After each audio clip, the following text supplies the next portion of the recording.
This portion of the program is brought to you by Shooting Star, your education, rigging, and skydiving gear superstore. Open 24/7 at shootingstar.com. Good morning, guys. This is Steve Werner with Skydive TV. We are on day one of the competition. We have style and accuracy competition going on right now. Style's been up one time already, and we have round two. We're in the midst of it right now. So the results will be posted soon. We'll get those to you right away.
All right, let's go ask some people what's going on here today, and we'll get you guys informed. Come on.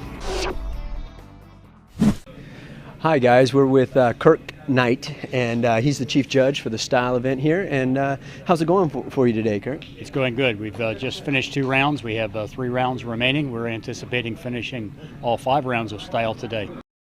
This portion of the program is brought to you by Vigil, your guardian angel. Can you tell us also maybe what do you think is the hardest part about judging this for yourself, the hardest part of the job? I think the hardest part for the judges is making sure that they very accurately determine what any deficiencies recorded on the jump are. As you know, the scoring is done to increments of 5 degrees. That's very small differences, just between 5 and 10 and 15 degrees. Between 0 and 25 degrees is between the 12 and the 1 o'clock on your watch style. So it's not much of a difference, and it's very important that the judges be able to discern the difference between a 5-degree and a 10-degree deviation. It sounds like they have their work cut out for them then. They do. Yeah. Well, thank you so much for your time, Kirk. Thanks. Yeah.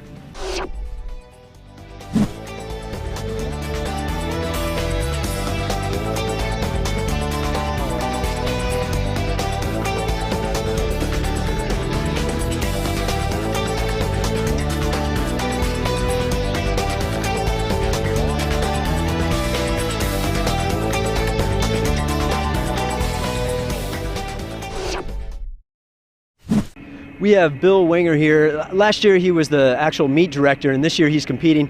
Hey Bill, good morning. How are you doing? Good morning. How you doing? Good. Why don't you tell everybody what's going on right now?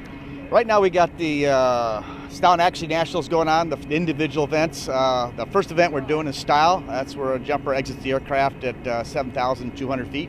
They fall for about 10 to 15 seconds to gain some speed, and then they do a series of turns and loops. Turn, turn, back loop, turn, turn, back loop. Do use a ground air video camera, then the judges use that to give us a score. This portion of the program is brought to you by Rock Sky Market, skydiving gear store with rock-solid customer service. Visit us 24/7 at rockskymarket.com.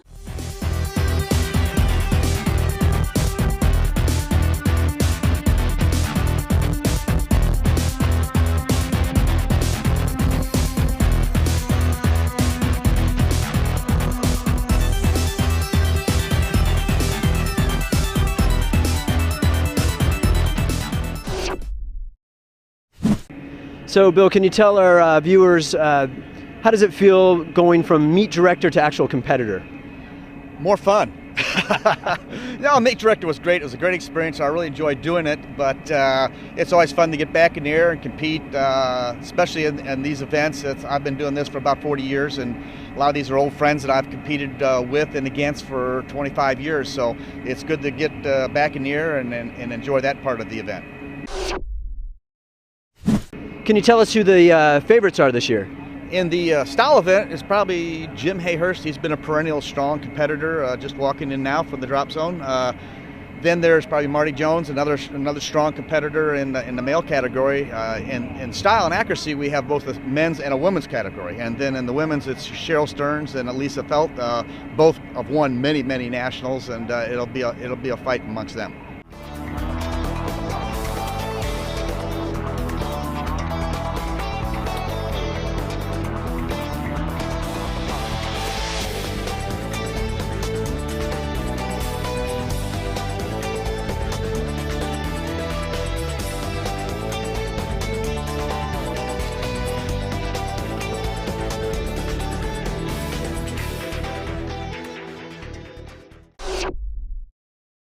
This portion of the program is brought to you by Paragear, serving the skydiving world for over 50 years. Visit paragear.com. We have JARRET MARTIN here today. He's a paraplegic who is actually competing in style and accuracy today. How you doing, JARRET? I'm doing great. It's a nice day to be here in Eloy doing the USPA Nationals.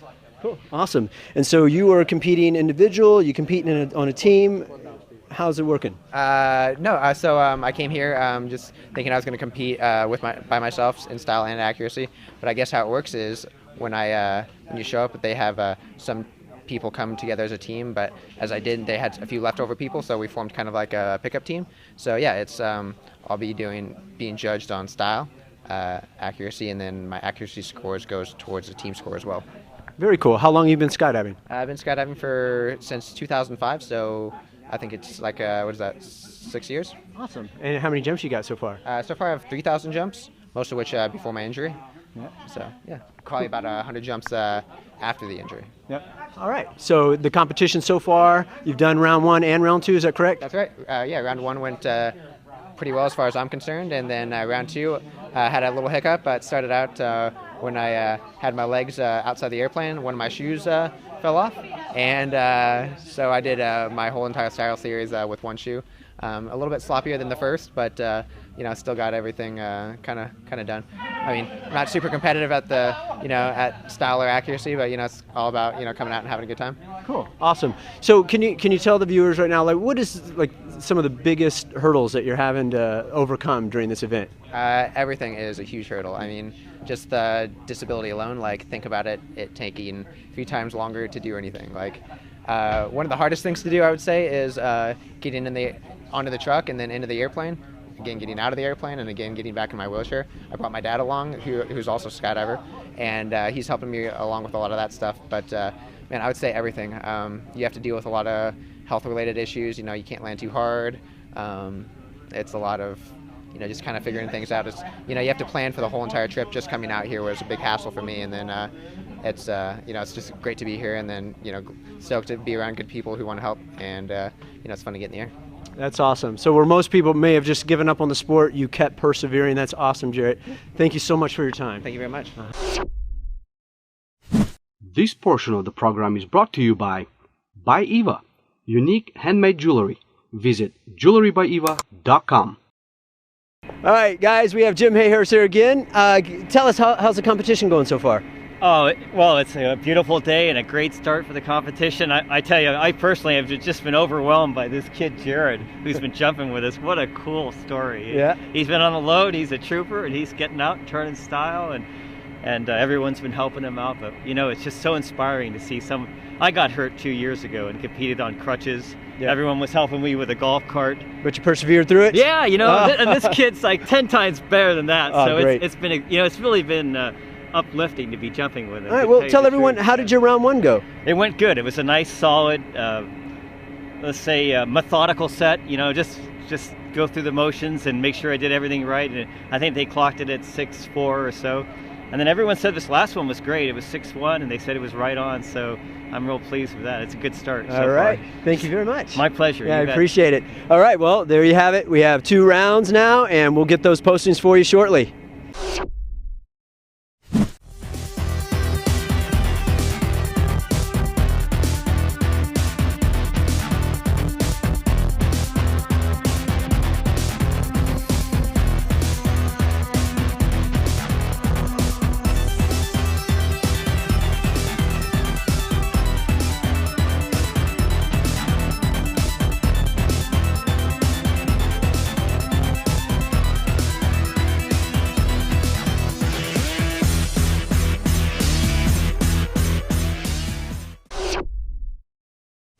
This portion of the program is brought to you by Photographica, your event and commercial photography partner.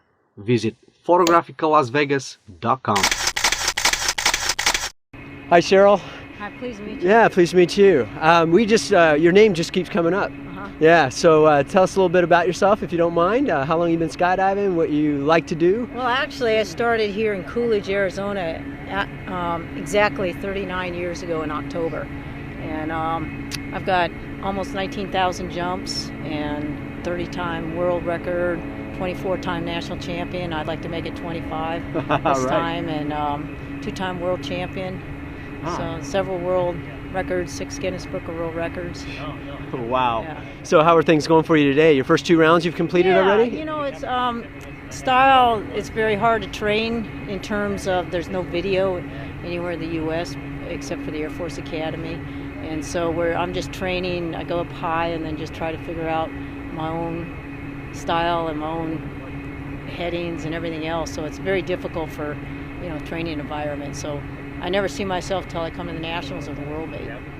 How'd your first round go? I haven't been scored yet, but it was safe. I played it safe, so I don't get too many. I want to do a clean set as fast as I can, but without having penalties. Penalties will just really eat you up. Yeah. So all I'm looking for is just being stable and fast as I can possibly go and clean as I possibly go. So basically at this level, it's pretty much who makes the least amount of mistakes, is that right? That is all it is to this game now, because we're all been around for a long time, and as you say, the one who comes out with the least amount of mistakes is going to win, because we're all capable of turning good style, shooting good accuracy, but the second person is going to lose by a centimeter. Yeah. All right. Well, thank you so much for your time. Thank you. Good luck in the rest of the competition. All right. This is the close of the first segment. We're going to have the scores for you shortly. Like I said, you can tell that the momentum is picking up here. More people are showing up. The VRW teams are starting to show up and train. They're at the wind tunnel right now. So we're going to have a lot of action to show you guys. Stay tuned. And here's the leaderboard right now for style and accuracy.